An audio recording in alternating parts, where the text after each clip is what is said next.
All right. Beautiful. Okay. I am going to, first of all, welcome everyone to How We Align Our Thoughts with Our Purpose. The joy of the How We Align Our Thoughts with Our Purpose Q&A is a once a month experience so that each and every person that joins us gets to know a little bit about us without a whole lot of major commitment, except for the fact to be in the room and to take the time to be here. We are blessed that we get a lot of return visitors because they want to understand, what do we mean by how we align our thoughts with our purpose? And some of them have actually lived it out or been one of our special guests, like Mr. Hubbard in the room today. Thank you very much for your time and your continued commitment to be here. Today's special guest is yours truly. I get to be your guest for the day to celebrate all of you, first of all, because without you, we wouldn't have a business. And because the gift of what we get to do with each and every one of you is serve you and teach you, grow you, inspire you. And each and every one in this room is a living example of the steps that you've taken to move forward into that, as well as the people that will be listening to this audio and visual recording. So we're going to share with you some fun things that Miss Lisa helped create for us today. And I'm going to share our screen. This is our updated new build of our growing expansion of our website. So this fun little picture was actually a celebration of a few years ago at a presentation in Buffalo Bills Stadium. And I was just celebrating their fun game this recent weekend. They are celebrating a big win, but that's a whole nother conversation. And the other thing I wanted to share with you is that we have all of our programs now up on our site as well. So you'll see that there's a site menu. We've set up the planner. The planner is now released, and Virginia in the room has actually done a book signing with me for this planner and her new book, which she'll share when it's her turn to share. We are also have blog posts that Lisa's been helping us get up and running from our videos. So the blogs are up. We also have a contact page, our Facebook community, so everybody here for this group is able to do. And our home run program has been updated as well. And we, Dina, who some of you have got to meet, and I were in San Antonio giving some information for a group there. And that is a big celebration. And this is all about celebration because this is an opportunity to pick a win over a 4-week program. And as you can see, there's lots of celebration on the website, as you can see, as well as testimonials. And you might, we have a couple others in there that we won't share today, but this one's a big one for us because, and a couple of people are in this room as well.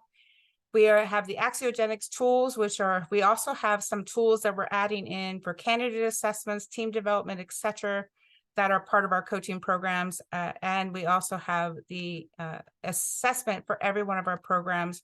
And then the 4 weeks before the program and the 4 weeks after the program, all, I wonder if somebody might be able to recognize his face in the room today. See, look familiar there, Paul? And then Charlie, who was attended our Kentucky retreat, Brenda, who attended our Colorado retreat, and a big celebration to all of them, Mr. Mike and Amanda, who was our special guest last Q&A. And so I was just at the Dreammore Resort. Miss Dolly actually built a couple resorts. I visited both of them today and verified that this mat will fit in the room that we are picking out. It's a gorgeous retreat property in Tennessee. That'll be in April. Because as you see, you get to take the assessment and choose a location. This was the hotel I was literally at today. This is the golf course that we're going to be in Rockland doing the first retreat in 2024 that we are already, Mr. Mason and Lisa in the room are already signed up for and be a part of in January. And then we also, which is what Paul actually has some fun stories there. Paul, you recognize this place over here in July? That is the Zephyr Cove retreat. That is a beautiful place to hold a retreat as well. So you choose the retreat, then you get the agenda, then you sign up, and then obviously you can contact us. The reason I share all that fun stuff is because this is all the celebrations we have of what we've created, what we've documented, and then also you also can get on the home. I believe we go over here.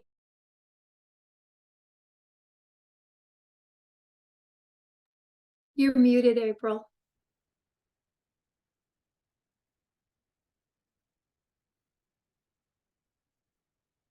Yeah, there we go. Nice. Tech challenge. Thank you. So one of the things we've also set up in here is the planner and bundle, for those of you that are considering gifts, we have the Slaying the Onion and the planner as a bundle offered as a gift, and that actually comes from our editor and publisher directly, for anyone that wants to give out gifts, and it's a very healthy discount on there. So the reason we share all these fun things is these are our celebrations. We've accomplished a lot, and we are getting ready to accomplish a whole lot more in 2024 because we've already set up 3 of the retreats for next year. We are planning many speaking engagements as well as the next book, and we are preparing multitude of opportunities along the way.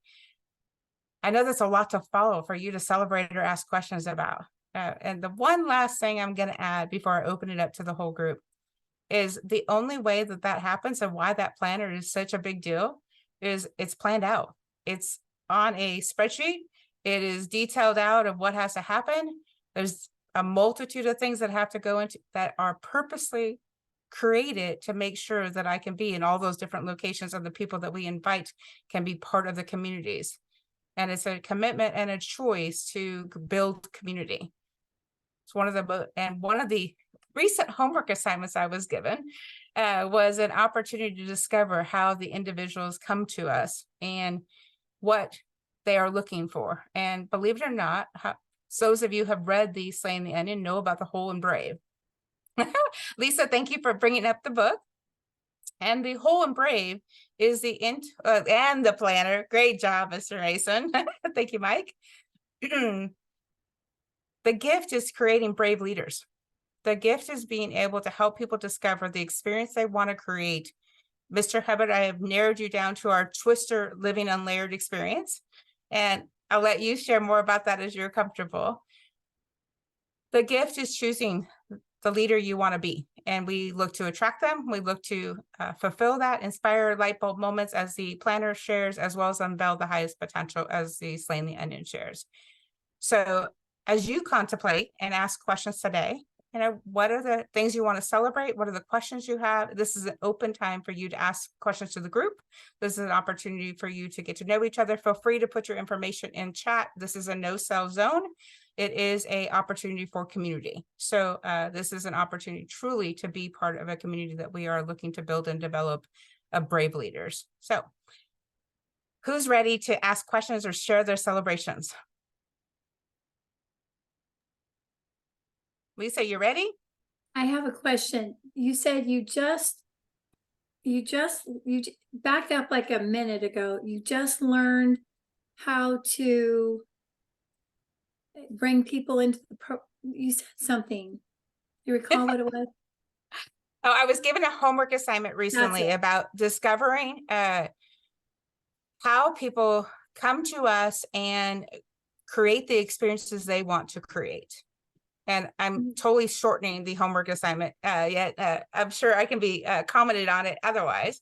And I have a page full of notes, top to bottom, in this journey, because one of the things that one of our clients loves about how I coach is that I'm coached by multiple people as well. And so as I'm a big advocate of growing your leadership lid, as John Maxwell would say, and in order to do that, you have to be asked questions from all different perspectives. And so the Whole and Brave is a framework that is part of our Slaying the Onion material. The Life Wheel is part of the Slaying the Onion, as well as the planner. And the tools that we help people discover is where we assess where they are. We determine what perspectives and perceptions they have, and then how they get to reframe them to move into a choice and a commitment of the life they want to create, how they want to live whole and brave. And Paul can speak to that at a high level. So it has been a journey to continue to narrow in that framework. Somebody said this to me at a book signing on Saturday. I'm sure, April, you're going to want me to narrow in my mindset and my thought pattern as you work with me. I said, yes, that is part of the journey. And Paul, when you were on a recent Q&A, you said, one of the things you had discovered was I was talking more about what I wanted to do when I retired than what I wanted to do when I was working. And it was a really powerful statement of the awareness of the reframe that needed to happen and the opportunity to make that choice. And you have a question, Mike. Yeah, can you repeat that quote again? retirement caught my ears. Paul, would you like to share that directly from you? Sure. The overall quote is, that I found myself spending more time thinking about what I wanted to accomplish when I retire than what I wanted to accomplish during the remaining time that I was working. And that was meaningful to me because it then kind of caused me to really rethink a lot of my current priorities, and ultimately the timing of when I would retire so that I could refocus the efforts and how it influenced my life. And I did end up retiring earlier than expected. So And a big celebration. So while you're, Lisa, did I answer your question? Excellent. And Paul, while you're off mute, do you want to add any additional celebrations besides the early retirement and the Twister experience, or what would you like to add? sure, I'll add a few things. So yeah, celebrating the early retirement, although I'm also now kind of super excited that that decision has actually ended up opening things up for kind of a new chapter even within my career, which sounds weird when I just said I retired, but I'm now beginning to be able to kind of leverage all of those experiences and expertise that I built in a way that ultimately more directly, careful I say this because I don't know, it feels a little more entrepreneurial and more like it's something I'm building for myself rather than working for another company and where everything I'm doing is for them. Of course, that's not entirely true. Otherwise, I wouldn't go to work because they paid me well and I had a lot of great experiences and things like that. But it's a fun nuance to the whole career kind of thing, and I also get to do it a little more on my terms and how much of my life I want to devote to it and kind of manage those boundaries better than I could as a full-time CFO. So that's what one of the big things that I'm excited about and looking forward to developing and as I said, kind of managing where and how I want it to fit in my life going forward.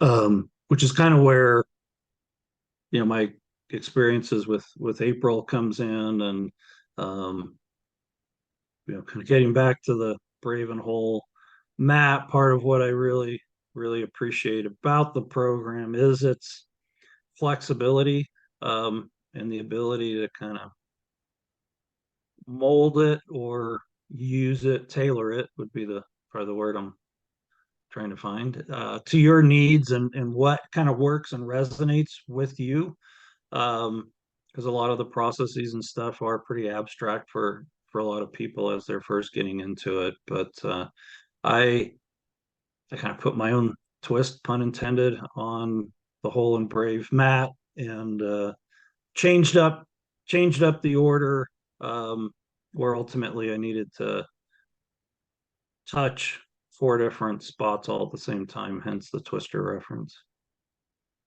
And you will get to understand that when you experience the retreat yourself. Yeah, that was a tease to intrigue you to go get on that mat yourself. And actually, I have a everyone in question. the room is planning on doing that. So that's exciting. Yeah. Go ahead, question, Paul. Well, and I will just up front for those of you that are going to get on it. Um, Very likely when you first do, you're going to be really confused and kind of like, what the heck am I really supposed to be doing here, and what purpose is it serving? Um, and I don't mean to advertise that as a shortcoming or a flaw in the process, but it's actually part of the power of it, because my advice to each of you is, even though you're gonna maybe feel uncomfortable because of some upfront ambiguity, just kind of start doing something. Just start. And then that momentum will begin to lead to clarity and having it be a helpful and meaningful tool to you. All right. That was a beautiful statement, Paul. I'm gonna come back to that. Paul, you had a question though. I do. I have a question to you. I'm going to turn it back. And Please. you know what would you be willing or like to share with us in terms of your priorities for the upcoming year and kind of the high level notes in your um, planner? Well, and Paul, ideally, you are diving into your couples planner at a near time soon, right? We just received it. Thank you so much for that. Yay! So the exciting thing is that I truly do use this planner, by the way. So this is my planner, and this is my divided up planner, and it truly is using the life wheel. It is using every aspect of the tools and determining the highest priorities and determining where you are in the life wheel.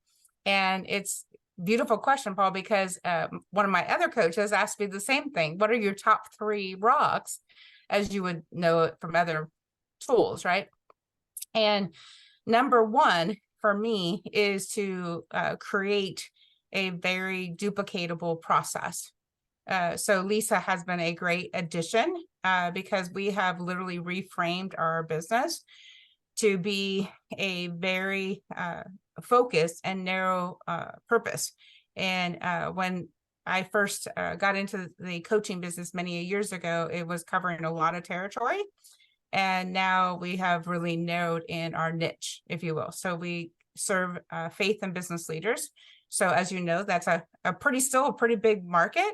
Yet the narrowing is the opportunity to discover what the layers are. And that's why our layers and our language around that and the discovery of the onion, if you will, is literally the whole process that we work through. So the number 1 is the narrowing and duplication of it, because the more we can automate and the more we can prepare. Lisa's been amazing to help build so many things that are systemizable. And as an individual, my number 1 is always to lead by example. So if there's an area that I am needing support in, that is the area that I'm looking to build with others.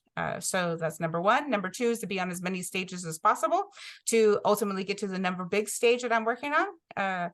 And let me share with you, some of you may have heard this story, some of you may have not. Many years ago, matter of fact, at a Get Motivated, I don't know if you've ever heard of that book or the author that did Get Motivated.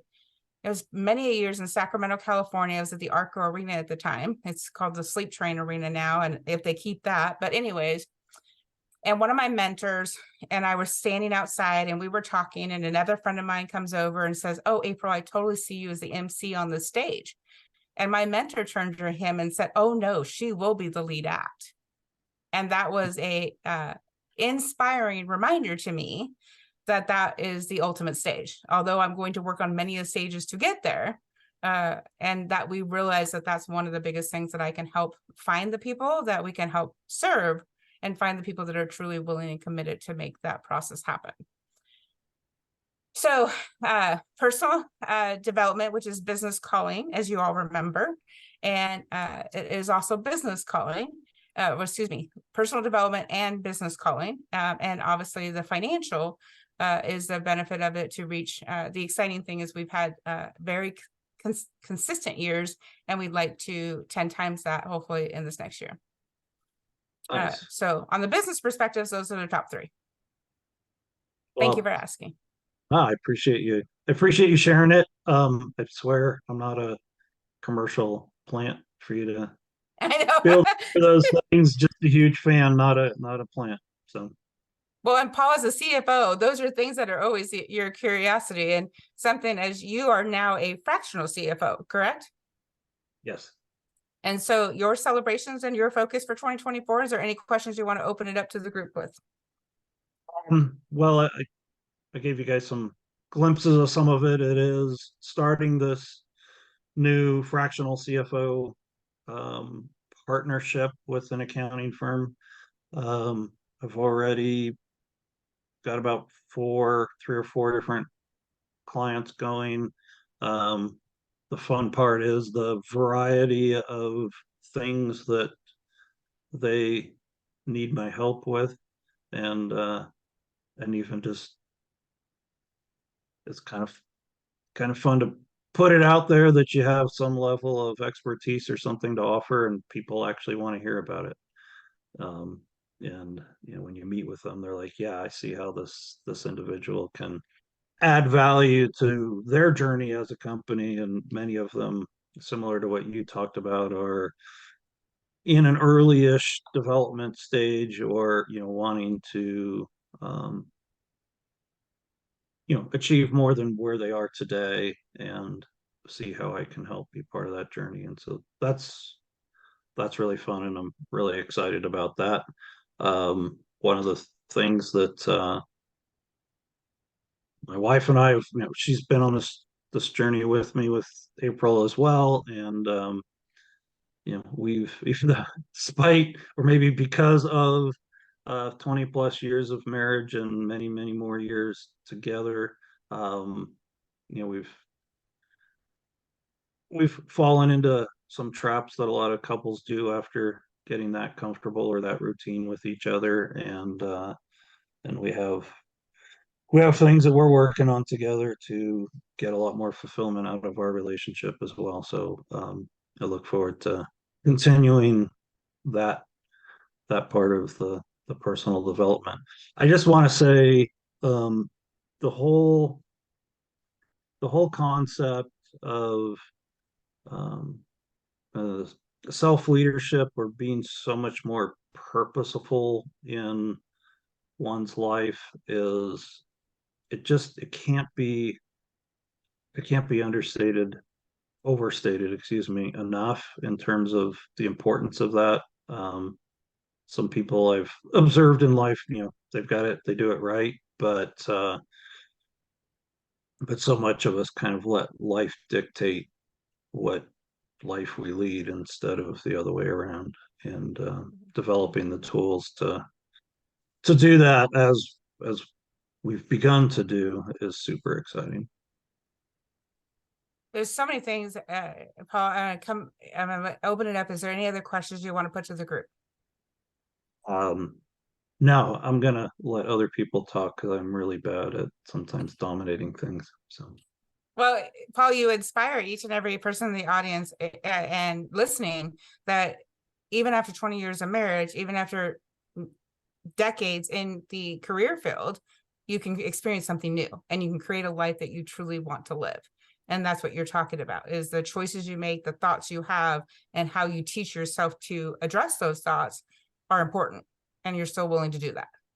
yeah, I'll share one other quote that resonates heavily in my mind. I think I authored it, as far as I know, but one of the other things in trying to assess, or causing me to assess the retirement or form in which I had been working, was the realization that at some point I had really flipped the balance of things, and that I was kind of living to work instead of working to live.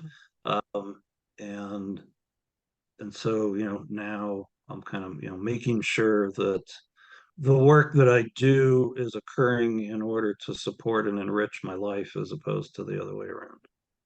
Beautiful. That's perfect. Excellent. Thank you for sharing. And who's next? You gonna be brave, Virginia or Amy?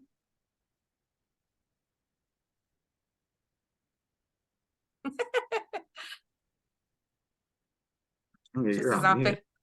There There Okay, you go. hello everyone. Nice to see your faces here. Yes. Virginia St. Andre, I just got my first book published called The Ridgeway. Yay. It's about a female FBI agent and her team and what they do. So I'm excited watching the rankings. I've learned so much from April about being an author, because as you know, she has that experience. And just moving through with the paces and what I need to do to get it out there, and learning that you pretty much have to promote it yourself And even though you have a publishing company, you still have to do a lot yourself, and it's time consuming, and you have to pace yourself in the right direction. And I remember when I mailed my first copies out, because you get 10 complimentary copies from this particular company. So I mailed them to the people I acknowledged in the book, and I came back to the car and sat down and said, oh my God, I just put myself out there for so much criticism, because you don't know, you've gone over it and over it and you think it's good, but there's always going to be those people. And it's not everybody's kind of book. And I realize that too, but I'm pretty satisfied with the way things are going. And I know they could go better and faster and evolve more. And I'm working on book 2. And so I'm excited. I'm pretty excited. And as a retired educator, it's something I've always wanted to do. I started, well, this was the 4th book I started, but the only one I finished. I was always tore up all the other ones because I was taking a trip or something. And you think in the back of your head, what if something happens to me and somebody has to clean my house out and they find those things? I didn't want anybody to do that. So, needed more confidence and things like that. But I'm getting there. And it's a joy to have April around and guiding me and reminding me of, the goals I have are not impossible. So. You are a living example of a young lady. And ironically, somebody that was worried about constructive criticism, all you've got is major reviews. Excellent reviews, by the way. I've been very pleased. Yes. And ironically, you've got another author in the room. Mr. Mason is an author as well, and I'm sure he can celebrate a few books as well. Mike, do you want to chime in on any of that? Yeah, I've been a writer. Well, hi everybody. I recognize one face, so it's nice to virtually get to know everybody. I've been a writer my whole life, like high school. I was actually a journalist and photographer, public affairs officer in the military. Then I majored in communications, wrote for periodicals, and then that book. The book. I mean, a book is not a 500 or 1,000 word piece, which I was very comfortable doing, and even had some award-winning pieces. So I finally published my first books, well, the first of 8, just about a year ago. And I realized, shoot, writing's pretty easy. Publishing's pretty easy. Marketing, that's a totally another animal. So it's like anybody who's come to me and asked me like, hey, I'd like some help. What do you think about ChatGPT? And what do you think Amazon versus self-published? So you know what? Great, all that's going to fall into place. It fell into place super easy. Think about your marketing strategy and start like queuing it. It reminds me of like whenever I was considering a career in law enforcement. It's like when young men consider that, the first thing they do is start running 3 miles and doing push-ups. They really should be hitting the books. They really should be. A fit 20-year-old is pretty easy to find, but the one that can understand people and understand the laws and the rules. So anyways, I would consider looking into a couple YouTube videos that have been really helpful for me. And if you haven't done so already, consider a social media presence, which is virtually free to set up. And of course, boosting or paying for ads is not so free. But the other, I'll leave you with these last two. Consider Etsy and even Pinterest as places that you can sell your books through. Oh, okay. Didn't think of Those those. are great suggestions, Mike. And what are you celebrating, sir? At Virginia, is there any questions you have for the group? No, but I would like to thank Mike for his service. What service were you in? I like to say, or I used to say, well, there's only one service, ma'am, and that's the United States Marine Corps, but it sounded kind of cocky. That's okay. Yeah, I served in the Marine Corps. Well, thank you for your service. And if I might just add, I don't know if you've ever heard of Run for the Wall. It's a motorcycle ride from California to Washington, D.C. And then it goes on now. They have a wall-to-wall ride that they go from Washington, D.C. to Marseilles, Illinois, where the Middle East conflict wall is. So I'm in a leadership position there. I'm guide the trike platoon across, and it's it's really having that position, I guess, has really helped me with this book and guiding me. And it's helped me also connect with April and leadership skills and things like that. So, but it's might be a little scary for some people to think about that, but I love it. And So, do it well, young lady. Do it well. enjoy. Mike, is there any questions you have for the group or anything you want to celebrate? Oh, wow. Well, I did have I have both. Please. Which would you like first? Celebrations. Okay. So two things to celebrate.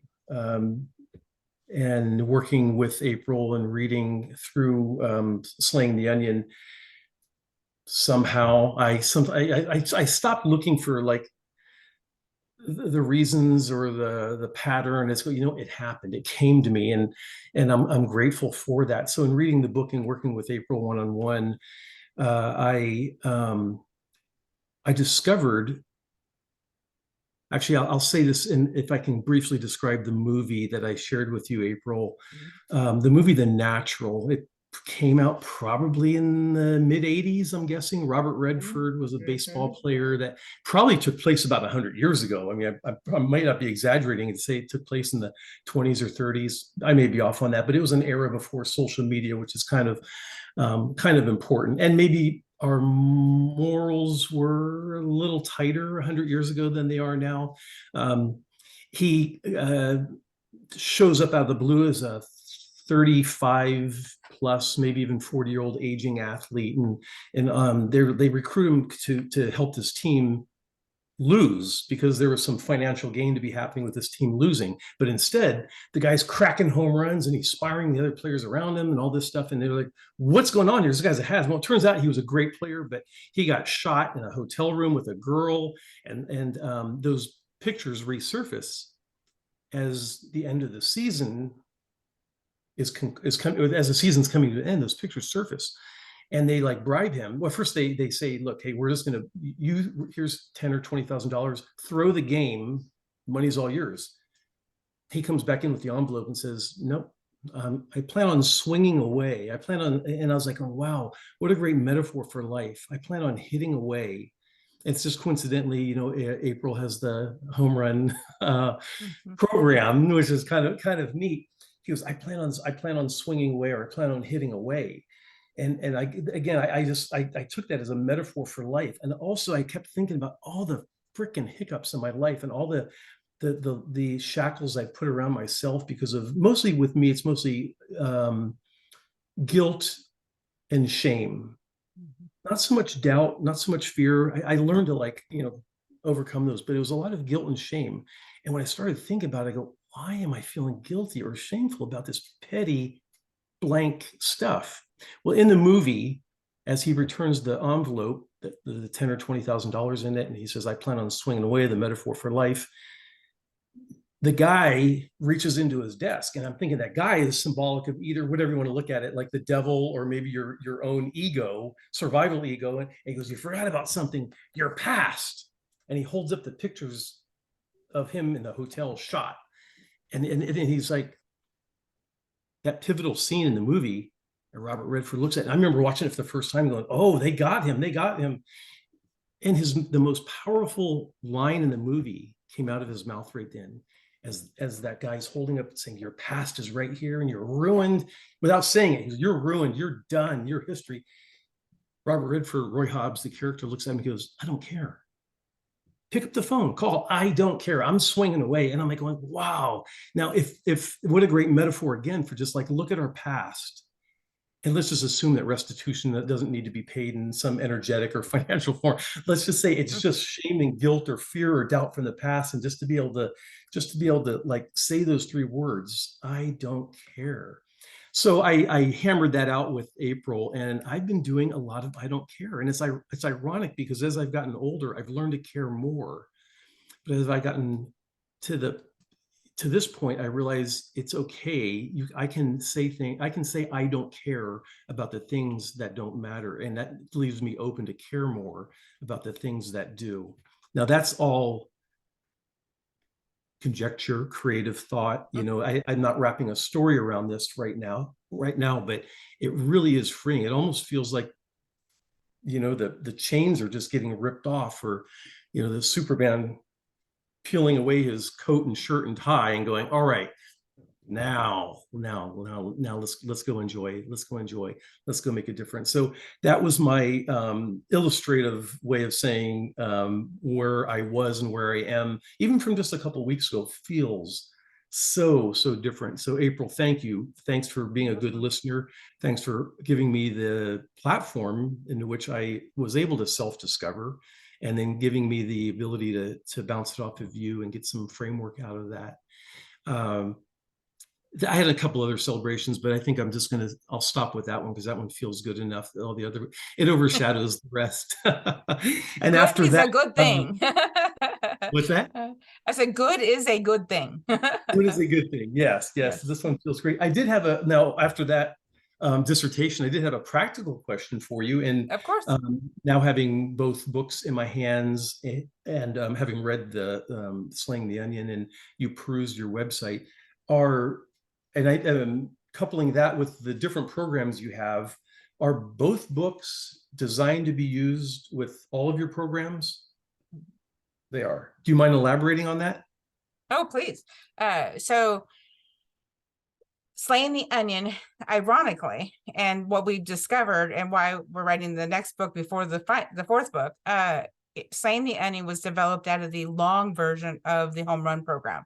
So the home run program was originally developed as a Masters League competition many years ago. That was in 2018. We delivered it at the Roseville Chamber for the first time. And it was in person. And by 2019, it started going online. And by 2020, I realized the Whole and Brave became the Slaying the Onion book. And so we wrote the Slaying the Onion book. We decided by 2021 that we were going to literally write a new version of Slaying the Onion, which became number 2. And it had 25% more material. And the Life Wheel, which is chapter 1 of Slaying the Onion, became the foundation for the planner, so that the people could truly live out the life wheel in their day-to-day, and they can start whenever they start in coaching with us, and they could buy it on their own as well. So if they wanted to do the coaching journey, as I handed it to my son today, he goes, "That's not a planner, that's a workbook." And I said, yes, it really is a planner workbook. It is a coaching tool, because somebody could do the coaching planner all by itself and not need Slaying the Onion. So technically it could be done by itself. Yet Slaying the Onion is the next level, the deep dive. And chapter 5 says we're going to write another book about building bridges, but we realized we never wrote the book about the baseball process. And so we're actually going to put it in a way that we probably will have one chapter completely to baseball to satisfy our male audience. But we will have 7 chapters about the baseball process, but in language that everybody will be able to resonate with, from individuals, because Slaying the Onion is for anybody, personal or professional. And yet one of the ladies that came up to me Saturday is going to be a new CEO, and I was like, oh, I could use this for my whole team. Absolutely. You're just going to need to prepare them for what this is a deep dive. So sometimes we do the Whole and Brave from a business perspective, when we just do a couple hour perspective instead of a 4-day retreat. And I've done that with restaurant and a couple other companies before as well. So we've got 2 more books already in conversation, and according to my publisher, I've probably got a good 10 to 20 in me.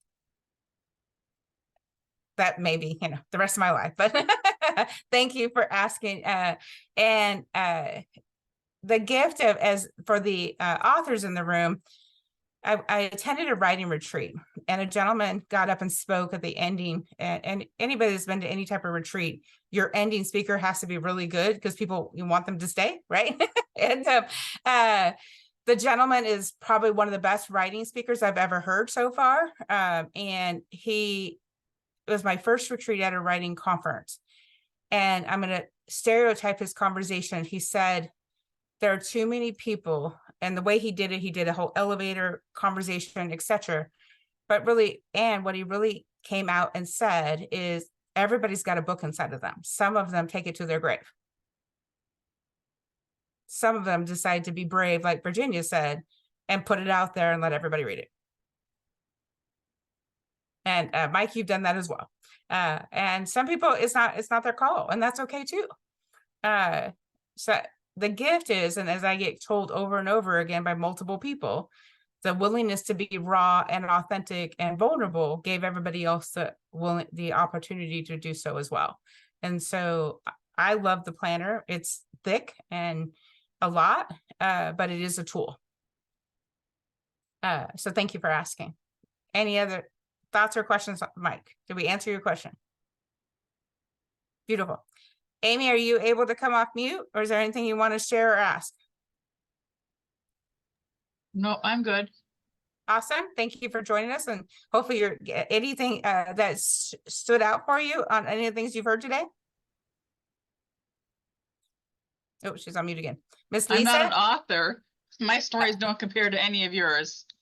Well, Amy, here's the good news. This is a celebration. So is there anything that you've had some major celebrations this year, haven't you? Sure. She's like, let me think about that. I'm like Paul. I'm just working and quite crazy. I don't know why.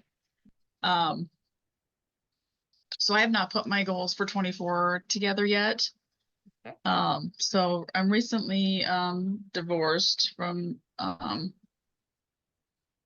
narcissist. So I have that. I'm going to call it PTSD.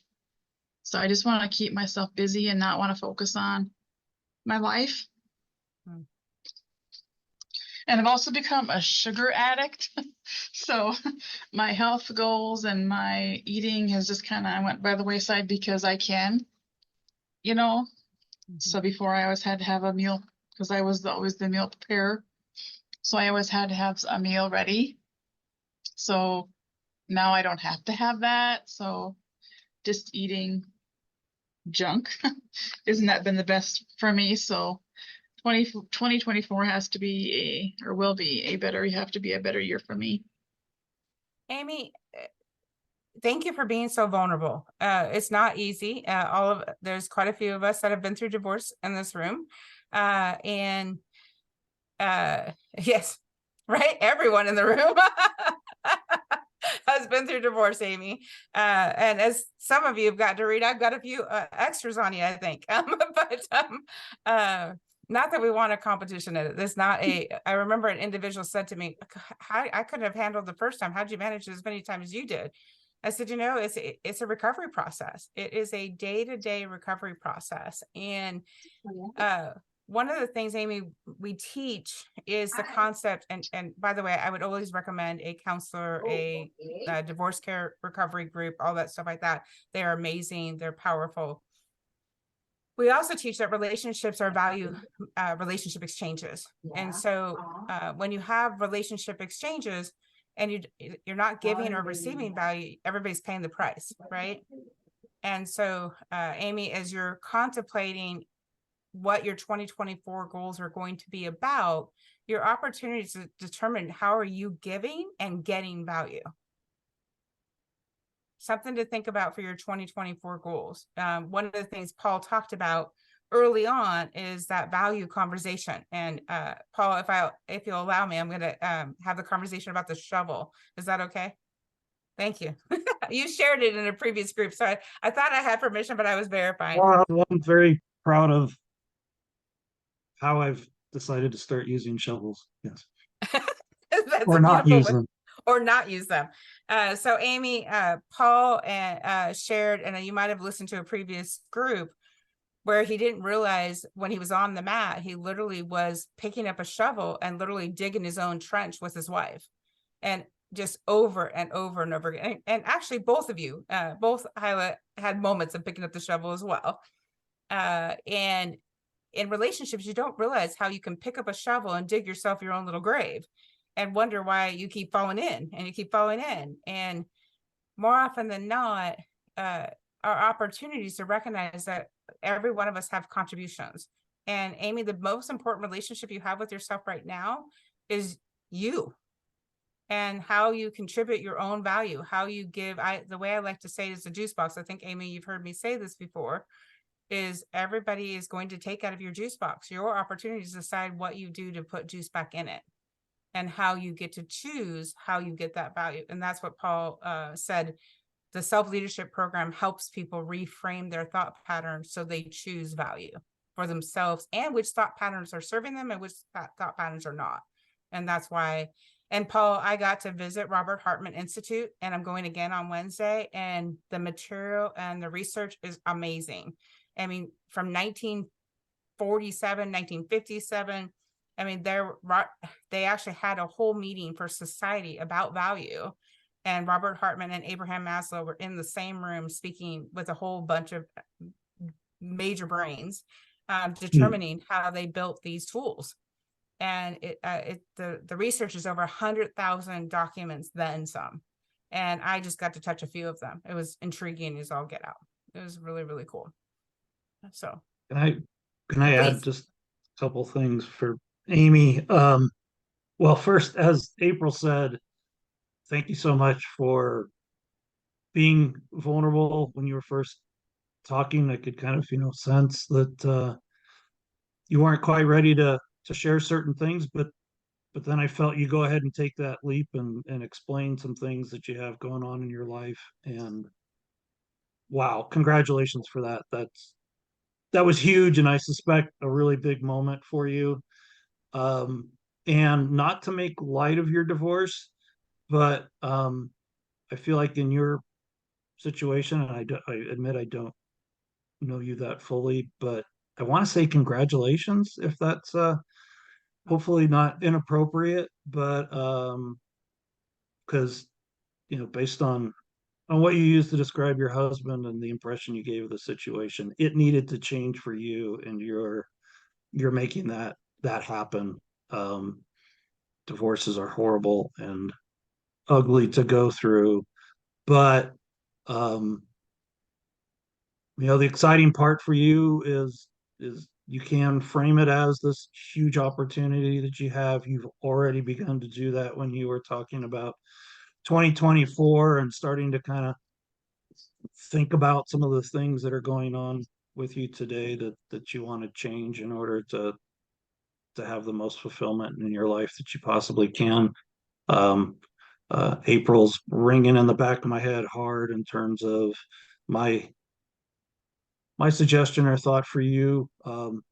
Initially in the coming weeks before 2024 is upon us, is just sit down and just start randomly writing out all those types of things you just kind of started to say to us, in terms of, I want to have more of this, I want to have less of that, and all of those kind of things. Just no Oh, you're giving our prescribed homework form, away. no prescribed format to it. Just just get it out there on a piece of paper so that you can then go back to it and start creating structures around that. But and some of it goes back to what Mike said, also so huge and so important, in terms of we are our past, and there is no point, in my opinion, of going back and wishing that any part of it didn't happen, because it is who you are today. You wouldn't be who you are today if those things didn't happen. Some of them weren't your best self, and some of them this or that, but wishing that they never happened is just sabotaging yourself and not helping anybody else have a better life. So anyway, I'm so excited for you, and that's why I wanted to jump in. And thank And you. Amy, is there anything else? Thank you, Paul. That was excellent. Amy, is there anything else you wanted to add? No, thank you for all that. Thank you for Well, that. And Amy, one of the things that Paul was referencing, we have a document. It's called the Valuegenic Self-Leadership Development document.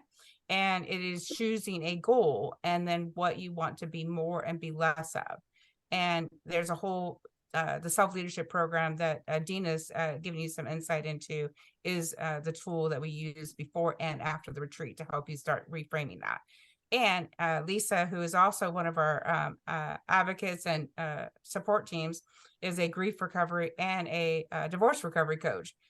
So ironically, Lisa has some added value to the equation. And as there's a grief, Lisa, you can comment on that the book that you are utilizing for that. The grief recovery method from the Grief Recovery Institute.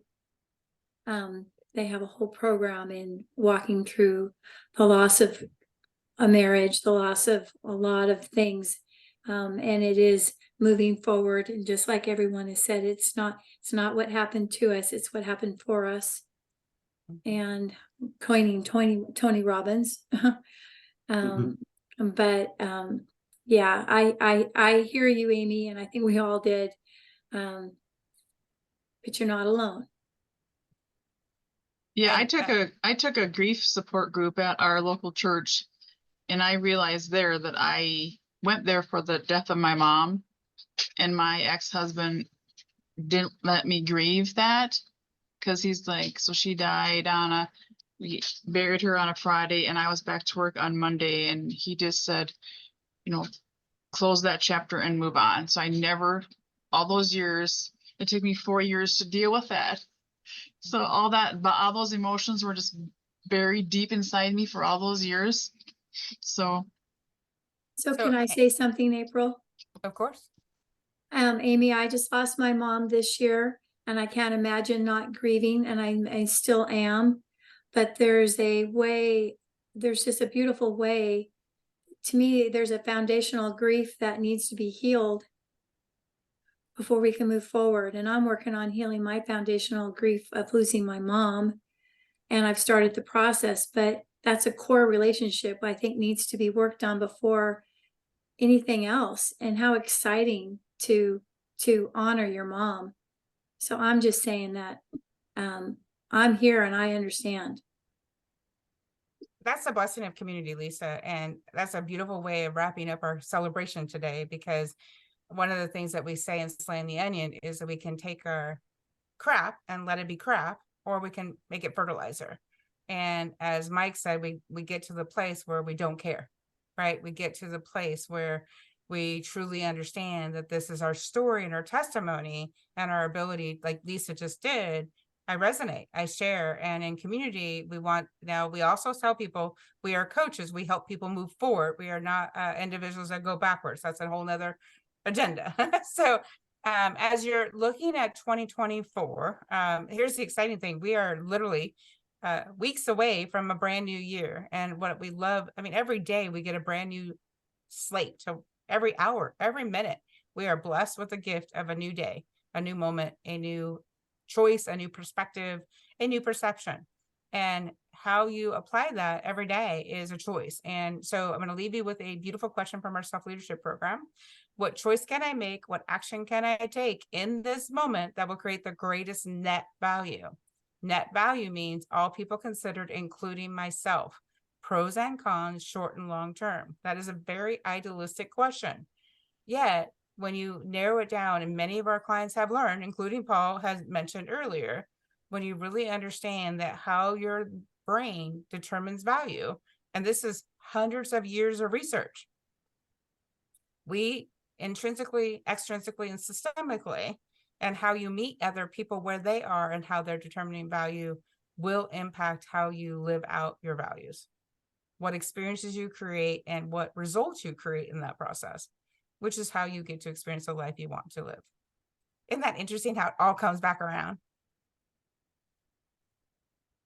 Everybody ready for 3? Go ahead, Mike. Mind repeating the question one more time? I got lost in the in your explanation, which was great. But tell me the question. Tell me, yes, yeah, it is actually on the assessment results that you got. It is a question that we covered in green. It is what choice can I make? What action may I take in this moment to create the greatest net value? What choice can I make? What action may I take in this moment to create the greatest net value. So like Amy, in this moment, it may be a carrot instead of a donut. Every once in a while, I'm okay with a donut. Amy, sometimes it may be giving yourself permission to listen to a song or a movie that reminds you or shares that time and gives you that time to grieve. Paul, it's choosing to put the shovel down. Mike is saying, I don't care. Lisa's saying, I get to choose to grieve my mom. And Miss Virginia, I get to celebrate the next book I ship out or the next testimonial I get. It's just a moment. And those moments add up. And everybody's got a certain amount of moments in every day. And none of us are guaranteed the next one. So celebrate them well. Celebration, by the way, as also told in our self-leadership program, is habit fertilizer. There's a whole article about it you learn about in this program. It's habit fertilizer. It fertilizes that opportunity to celebrate, which is why we are ending our Q&A with celebration this year. Just like that, we are celebrating. Have a beautiful week, beautiful month, and we will, final question. Is there any, is this a good time for everybody, or would anybody recommend another time or day for these Q&As on a monthly basis? Anybody want to chime in on and any? Good for you, Miss Virginia? Paul? Good? Lisa, good? Mike, good? Yeah, I'm good. Mondays, if I'm invited back, Mondays are good. They just tend to, like, sometimes holidays fall on those Mondays. True. Amy? You had a comment? Yeah, no, I'm good. This is a good time. Okay. So on the holiday ones, we will work on making sure how we rearrange those. Thank you. Great feedback, everyone. Thank you all for your time. Have a beautiful holiday. Merry Christmas. Happy New Year. Happy 2024. See you soon. Bye, Bye, everybody. everyone.